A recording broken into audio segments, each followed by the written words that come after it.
अस्सलाम वालेकुम दोस्तों, मैं एडवोकेट मोहम्मद आबाद कुरैशी। आज की वीडियो में एसआईआर फॉर्म कैसे भरें। आपकी एसआईआर फॉर्म ये आपको मिला है। जिन जिन लोगों को भी ये इस तरह का एसआईआर फॉर्म मिला है उन लोगों के लिए ये वीडियो है। जिसे भी ये एसआईआर फॉर्म मिला है उसे इसे भर के बीएलओ के पास जमा कराना है। अगर आप भर के जमा नहीं कराते तो आपको भविष्य में कठिनाइयों का सामना, परेशानी उठानी पड़ सकती है। तो इस फॉर्म को कैसे भरना है। आपकी उम्र 25 साल है, 30 साल है, 50 साल है, 80 साल है। जिसका भी एसआईआर फॉर्म आया है सारे के सारे फॉर्म भरने में आज सिखाऊंगा। महिला हो या पुरुष हो, आपका 2003 की वोटर लिस्ट में नाम है या नहीं है, आपके परिवार में से किसी का भी नाम नहीं है। जिनका नाम 2003 की लिस्ट में है उन्हें भी, और जिनका नाम 2003 की लिस्ट में नहीं है उन्हें भी, महिला वोटर भी, पुरुष वोटर भी, सबके बारे में आज मैं इस वीडियो में फॉर्म भरना सिखाऊं। कि आपको सबसे पहले आपके पास आपका अपना मतदाता पहचान पत्र, आधार कार्ड और 2003 की लिस्ट होनी चाहिए। ठीक है, जिनका नाम 2003 में है उनके पास लिस्ट हो, जिनके माता पिता का नाम 2003 में उनके पास लिस्ट हो, और जिनका नाम माता पिता का नाम किसी का नहीं है उन्हें लिस्ट की कोई जरूरत नहीं, उनके पास आधार कार्ड और पहचान पत्र होना चाहिए। तो ज्यादा समय न लेते हुए हम फॉर्म को स्टार्ट करते हैं। तो ये इस तरह का गणना प्रपत्र आपको बीएलओ के माध्यम से मिला है, और बीएलओ ने जब आपको ये प्रपत्र दिया है तो इसमें मैं फॉर्म में ऊपर 5 खाने बने हुए हैं। पहले खाने में निर्वाचक का नाम लिखा हुआ है, फिर उसकी ईपीआईसी संख्या यानी मतदाता पहचान पत्र संख्या लिखी हुई है, और फिर उसका पता लिखा हुआ है। एक खाना ये खत्म हो गया। दूसरे खाने में क्रम संख्या लिखी हुई है, भाग संख्या लिखी हुई है, गांव का नाम पता लिखा हुआ है और कहाँ वोट डालता है उसके बारे में लिखा हुआ है। तीसरे खाने में क्यूआर कोड है, और चौथे खाने में आपका जो पुराना फोटो जो लिस्ट पे चस्पा है, जब आपकी वोट बनी थी आपने दिया होगा वही फोटो है, अपडेट कराया हो वो चस्पा है, ये आपका हुआ है। और जो इसका लास्ट खाना है ऊपर वाला ये खाली है, इस पे आपको अपना लेटेस्ट फोटो खिंचवा के वो चिपकाना है। इसके बाद ये ऊपर का जो कॉलम नंबर ये शुरू होता है जन्म तिथि से।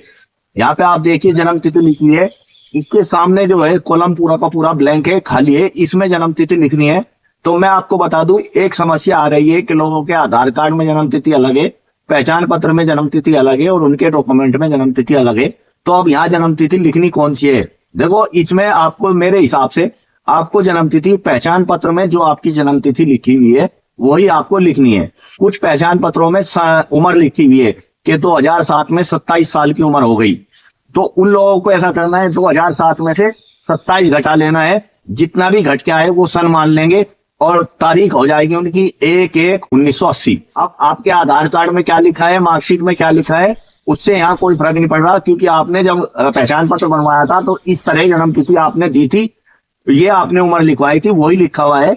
अगर आपकी जन्म तिथि मिसमैच है तो आप करेक्शन का फॉर्म भर के फॉर्म नंबर 8 इसे ठीक करा सकते हैं। लेकिन यहाँ ये ठीक होने के लिए फॉर्म नहीं भरा जा रहा, यह आपकी मतदाता की पहचान के लिए फॉर्म भरा जा रहा है। ये आप जन्म तिथि अच्छी तरह समझ गए होंगे कि जन्म तिथि किस तरह भरनी है। यहाँ आपको मतदाता पहचान पत्र वाली ही भरनी है। यहाँ जो पूरी आपकी डिटेल होगी वो लेटेस्ट वाली डिटेल भरनी है जो लेटेस्ट आपके मतदाता पहचान पत्र में है।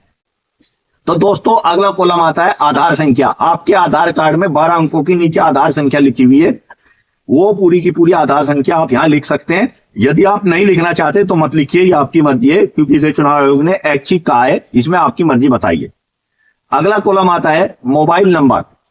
तो जो आपका मोबाइल नंबर है, या अगर आपके पास मोबाइल नंबर नहीं है तो आप अपने परिवार में अपने बेटे का, भाई का, या अपने पिता का या अपने माता का किसी का भी मोबाइल नंबर इसमें लिख सकते हैं। फिर आता है पिता ओब्लिक अभिभावक का नाम। अगला कॉलम जो ये आया पिता ओब्लिक अभिभावक का नाम।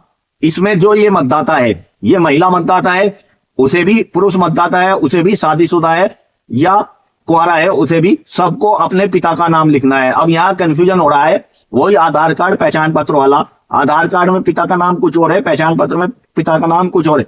आपको यहाँ पिता का नाम जो आपके जिसका ये फॉर्म भरा जा रहा है उसके पहचान पत्र में जो पिता का नाम है वो वाला नाम यहाँ लिखना है। उसके बाद हम लिखेंगे पिता की ईपिक संख्या। यहाँ पिता की ईपिक संख्या जो पहचान पत्र की संख्या है वो आप लिख भी सकते हैं, नहीं भी वो आपकी मर्जी है, अगर है तो लिख दें।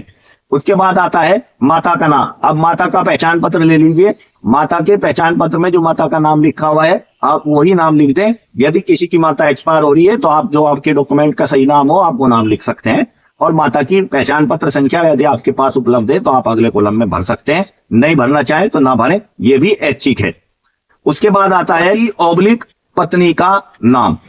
तो इस कॉलम में जो भी शादीशुदा मर्द हैं या महिला है, पुरुष हैं या महिला है, उन्हें यहाँ पे पुरुष को अपनी पत्नी का नाम लिखना है और पत्नी को अपने पति का नाम लिखना है। तो जो भी आपके देखो, महिला अगर भर रही है, महिला के पहचान पत्र में उसके पति का नाम आता है जो शादीशुदा महिला है, तो वो यहाँ पे अपने पति का नाम वही लिखे जो उसके पहचान पत्र में है। और यहाँ पति की पहचान पत्र संख्या लिखनी है अगले बार में। यदि पुरुष मतदाता पढ़ रहे हैं तो पुरुष मतदाता अपनी पत्नी का पहचान पत्र लें, जो ऐसा नाम उनके पहचान पत्र में लिखा हुआ है ऐसा ही नाम यहाँ पे लिख दें, और उसके बाद जो पहचान पत्र संख्या है अगले कॉलम में वो पहचान पत्र संख्या भर दें। तो दोस्तों, ये जो ऊपर का कॉलम है, मेरा कहना यह है कि आप ये पूरा का पूरा कॉलम अपने पहचान पत्र के अकॉर्डिंग भरें। यदि आपके पहचान पत्र में कोई चीज, आपका नाम या आपके पिता का नाम प्रेजेंट में भी गलत है, तो आपको यहाँ पे गलती भरना है, क्योंकि ये शुद्धिकरण का फॉर्म नहीं है। ये आपका जो नाम है पहले ही फीड होकर आया हुआ है, वो सही है या गलत है। अगर आपको इसे शुद्धिकरण कराना है, उसके लिए अलग से फॉर्म भरना पड़ेगा शुद्धिकरण का, जब ये फॉर्म शुद्ध होगा। तो ये डिटेल टोटल आप अपने पहचान पत्र के अनुसार भरें, की मर्जी आपकी है। ये इतनी डिटेल सबको भरनी है। आपके 2003 में वोट है, जब भी भरनी है। आपकी 2003 में वोट नहीं है, तब भी आपको ये वाली डिटेल भरनी है। उसके बाद शुरू होती है जिसकी 2003 में खुद की अपनी वोट है, तो वो जो लेफ्ट साइड वाला कॉलम आप यहां देख रहे हैं, ये वाला लेफ्ट साइड वाला कॉलम भरेगा। तो हम पहले ये लेफ्ट साइड वाला कॉलम भरते हैं, उसमें जिसकी खुद की वोट 2003 में, उसके वाला कॉलम हम भर रहे हैं। इसमें जो है ना, सबसे पहले मैंने आपको बताया था 2003 की जो वोटर लिस्ट है वो आपके पास होनी चाहिए। उस वोटर लिस्ट में जो निर्वाचक का नाम, जो नाम उस वोटर लिस्ट में लिखा हुआ है, क्योंकि वो खुद की भर रहा है, जब उसकी खुद की वोट है तो इसलिए वो लेफ्ट साइड वाला कॉलम भर रहा है। तो जो निर्वाचक का नाम उस लिस्ट में लिखा हुआ है वही नाम लिखना है, चाहे यो नाम और प्रेजेंट का नाम मिसमैच हो, थोड़ा बहुत डिफरेंस हो, कुछ भी हो, आपको वही नाम लिखना है जो 2003 की वोटर लिस्ट में है। उसके बाद अगर 2003 की वोटर लिस्ट में इपिक संख्या है, क्योंकि कुछ लोगों की इपिक संख्या पहचान पत्र संख्या है और कुछ की नहीं है, तो आप वहीं से वो इपिक संख्या यहाँ डाल दें। ये 10 संख्या और आज की प्रेजेंट की इपिक संख्या अलग अलग भी हो सकती है, और अगर वहां नहीं है तो इस कॉलम को खाली छोड़ दें। फिर इसके बाद आता है संबंधी का नाम। संबंधी के नाम में जो निर्वाचक का नाम है, इसके पिता का नाम उसमें वोटर लिस्ट में लिखा हुआ है, वही नाम आपको यहाँ लिखना है। महिला कैंडिडेट के लिए मैं आपको बता दूं कि महिला जो शादीशुदा हो गई, उनकी शादी के बाद बन गई, तो उसमें जो उनकी वोटर लिस्ट में है वहां पे नाम लिखा हुआ है उनके पति का।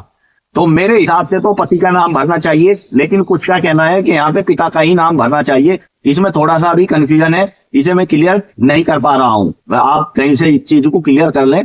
महिला मतदाता अगर शादी के बाद उनकी वोट ससुराल में बनी है तो 2003 की वोटर लिस्ट के अनुसार तो उनके पति का नाम भरा जाएगा, लेकिन कुछ लोगों का कहना यह है कि उनके पिता का नाम ही यहाँ आना चाहिए। तो ये थोड़ा कंफ्यूजन है, ये क्लियर नहीं है। उसके बाद आता है संबंध। तो इन दोनों का क्या संबंध है? तो ये अगर मतलब आपने पति का नाम भरा है तो पति हो गया, पिता का नाम भरा है तो पिता हो गया। तो ये आपको देखना है क्या आपने भरा है, उसी हिसाब से यहाँ पति और पिता में से एक कॉलम आएगा। पुरुष मतदाताओं के लिए तो सबके लिए पिता ही आएगा। महिला मतदाताओं में ये कंडीशन है कि वहां पिता भी भरा जा सकता है, पति भी भरा जा सकता है। उसके बाद शुरू होता है अगला कॉलम, जिला। देखो 2003 में आपकी वोट जिस जिले में आज आप निवास कर रहे हैं इस जिले की भी हो सकती है और किसी अन्य जिले की भी हो सकती है। तो जिस जिले की 2003 में वोट थी आपको वही जिला लिखना है, क्योंकि आज का जिला नहीं पूछ रहे हैं, 2003 का जिला पूछ रहा है। तो 2003 का यहाँ आप जिला लिख देंगे। उसके बाद राज्य पूछ रहा है। कुछ लोग ऐसे हैं कि जो 2003 में किसी अलग स्टेट में राज्य में निवास करते थे और आज 2025 में अलग राज्य में निवास कर रहे हैं, तो आपको यहाँ 2003 वाली जो वोटर लिस्ट लगाई है उस वोटर लिस्ट में कौन सा राज्य, अगर आपका प्रेजेंट ही राज्य है तो आप प्रेजेंट राज्य लिखिए, लेकिन अगर राज्य चेंज है तो आपको वही राज्य लिखना है जो आपका 2003 में था। उसके बाद आता है विधानसभा निर्वाचन क्षेत्र का नाम। तो विधानसभा निर्वाचन क्षेत्र का जो भी नाम 2003 में हो वो 2003 वाला यहाँ नाम लिखना है। फिर नीचे आते हैं विधानसभा निर्वाचन की संख्या। तो विधानसभा निर्वाचन की संख्या 2003 वाली लिखनी है, वही वोटर लिस्ट के ऊपर ही कोने में लिखा हुआ है। फिर भाग संख्या भी ऊपर ही कॉर्नर में लिखी हुई है, एक लेफ्ट कॉर्नर में, एक लेफ्ट कॉर्नर में तो निर्वाचन संख्या लिखी है विधानसभा की और राइट कॉर्नर में जो है भाग संख्या लिखी हुई है। फिर है क्रम संख्या। ये जो क्रम संख्या है, जहां आपका नाम है वहां की सबसे पहली जो लाइन है उसमें क्रम संख्या है, वोटर क्रम संख्या, वो वाली क्रम संख्या लिखनी है। और ये इस तरह यहाँ जो हमने डिटेल भरी है, जो 2003 की लिस्ट के अकॉर्डिंग डिटेल भरी है, ऊपर जो हमने डिटेल भरी है वो 2025 की अपने मतदाता पहचान पत्र के अकॉर्डिंग डिटेल भरी है। फिर इसके बाद ये नीचे लिखा मतदाता है किसी अन्य व्यस्त पारिवारिक सदस्य के हस्ताक्षर ओब्लिक बाएं अंगूठे का निशान रिश्ते का उल्लेख करें तिथि सहित। यहाँ पे आपको नीचे आपने साइन कर देते हैं। यदि आप स्वयं भर रहे हैं, आपका स्वयं का है, अपने साइन कर लो और तारीख डाल दो। और यदि आप अपने भाई के फॉर्म पे साइन कर रहे हैं तो उस पे भी आपको अपने साइन करने हैं और तारीख डालनी है और कोर्ट में रिश्ता लिख देना है भाई। या बेटे के फॉर्म पे साइन कर रहे हैं तो इस कोर्ट में रिश्ता लिख देना है पुत्र। इसी तरह इसे 2 प्रति में आप भर लेंगे या इसकी फोटोस्टेट करा लेंगे और नीचे एक प्रति जो मेन प्रति है वो आप अपने बीएलओ को देंगे और बीएलओ से साइन करा के अपने पास रख लेंगे। ये उन लोगों का फॉर्म क्लियर हो गया है जिन लोगों की 2003 में खुद की वोट थी। अब बात आती है जिनकी खुद की वोट नहीं थी, उनके माता पिता या दादा दादी में से किसी की वोट थी, तो उन्हें ये राइट साइड वाला कॉलम भरना है। राइट साइड वाले कॉलम में क्या भरना है मैं आपको बताने जा रहा हूं। सबसे पहले नाम आएगा। अगर आप पुरुष हैं, आप अपने पिता की वोट आपके उसमें मिल गई तो यहाँ पिता का नाम आएगा। आपके दादा की वोट मिली तो यहाँ दादा का नाम आएगा। और आपकी माता की मिली तो माता का नाम आएगा, दादी की मिली तो दादी का नाम आएगा। इसकी भी वोट आपको मिली है अपने परिवार में से, माता पिता दादा दादी में से।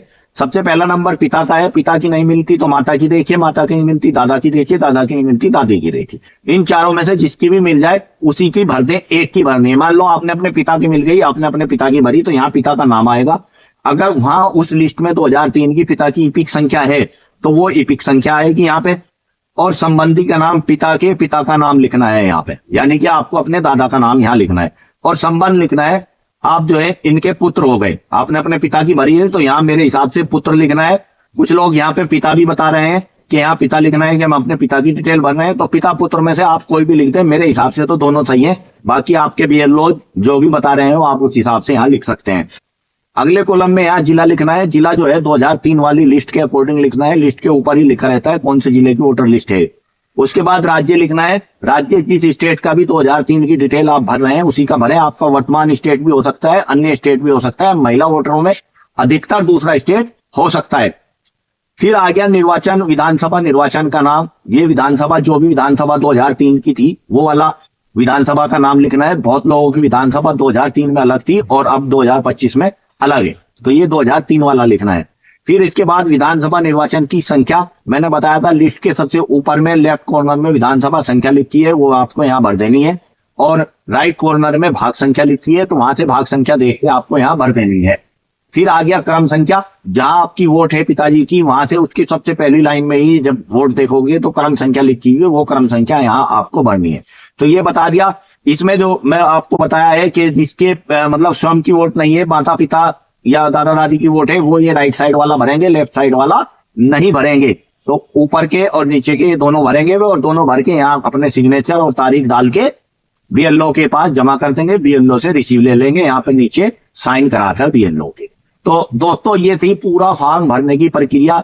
इसमें मैं महिला का भी बता दूं, यदि मतलब आपकी माता का मिलता है तो यहाँ माता का नाम आ जाएगा, फिर माता की पिक संख्या आ जाएगी, फिर संबंधी में यहाँ आपके पिता का नाम लिखा है, यानी कि उनके पति का नाम लिखा हुआ है, तो मेरे हिसाब से तो यहाँ पति का नाम भरना चाहिए। लेकिन कुछ लोग कह रहे हैं कि यहाँ महिला के पिता का नाम आएगा, तो मैं इसमें श्योर नहीं हूं। तो यहाँ पे संबंध में माता के आप पुत्र हैं या पुत्री आएगा, और जिला 2003 वाला जो भी है, राज्य 2003 वाला, और विधानसभा जो भी 2003 की है उसका नाम यहाँ लिखना है। यहाँ पे फिर विधानसभा संख्या, भाग संख्या, क्रम संख्या ये आपको लिखनी है। इस तरह ये फॉर्म कंप्लीट हो जाएगा। तो दोस्तों इस वीडियो में मैंने ये समझाने की कोशिश की है कि जिन लोगों का 2002, 2003 या 2004-5 की लिस्ट में नाम नहीं है, उन्हें सिर्फ ये वाला कॉलम भरना है, ऊपर वाला दोनों कॉलम नीचे के ये काट देने हैं, साइन करके तारीख डाल के बीएलओ को जमा कर देना है। और जिन लोगों की 2003 में वोट है खुद की, उन्हें ये ऊपर वाला कॉलम भरना है और नीचे का लेफ्ट साइड वाला कॉलम भरना है। राइट साइड वाले को खाली छोड़ देना है, साइन तारीख डाल के बीएलओ के पास जमा कर लेना है, बीएलओ से रिसीव ले लेनी है एक कॉपी की। तीसरा, जिनका खुद का नाम 2002, 3, 5 की लिस्ट में नहीं है, उनके माता पिता और दादी का नाम है, ये ऊपर वाला कॉलम भरेंगे और नीचे में ये राइट वाला कॉलम भरेंगे और लेफ्ट वाले कॉलम को खाली छोड़ देंगे, कट लगा देंगे, नीचे साइन करके बीएलओ के साइन करा के उसके पास जमा कर देंगे और उससे जो है एक अपने फॉर्म पे साइन करा के ले लेंगे। तो दोस्तों ये थी पूरा फॉर्म भरने। इस प्रक्रिया से आप अच्छी तरह फॉर्म भरें और समझें और जल्द से जल्द अपना फॉर्म भर के बीएलओ के पास जमा कराएं। फिर भी यदि इसके संबंध में आपका कोई क्वेश्चन, कोई क्वेरी रह गया हो जो मैं इस वीडियो में न बता पाया हूं, फॉर्म भरने से संबंधित आप मुझे कमेंट्स करके पूछ सकते हैं। मैं सभी कमेंट्स का जो है अच्छे से अच्छा जवाब दे रहा हूं, जो भी मेरी नॉलेज में है, और जो ये वीडियो बना रहा हूं पूरी जानकारी लेके वीडियो को बना रहा हूं। जहां डाउटफुल है वो मामला मैंने क्लियर करके बता दिया है। तो दोस्तों, वीडियो अच्छी लगी हो तो लाइक करें, शेयर करें और चैनल को सब्सक्राइब करें। और इसी तरह की एसआईआर से संबंधित और इंफॉर्मेटिव जानकारी पाने के लिए हमारे चैनल को एक बार विजिट करें। और एसआईआर के संबंध में एक दर्जन वीडियो मैंने पहले बनाई है, जिनका सबका लिंक मैं इस वीडियो के डिस्क्रिप्शन में लगा रहा हूं। आप वहां से उन वीडियो को देखकर अपनी जानकारी बढ़ा सकते हैं। वीडियो को ज्यादा से ज्यादा शेयर करें और लोगों की, अपने बीएलओ की, अड़ोसियों पड़ोसियों की हेल्प करें। Thanks for watching this video.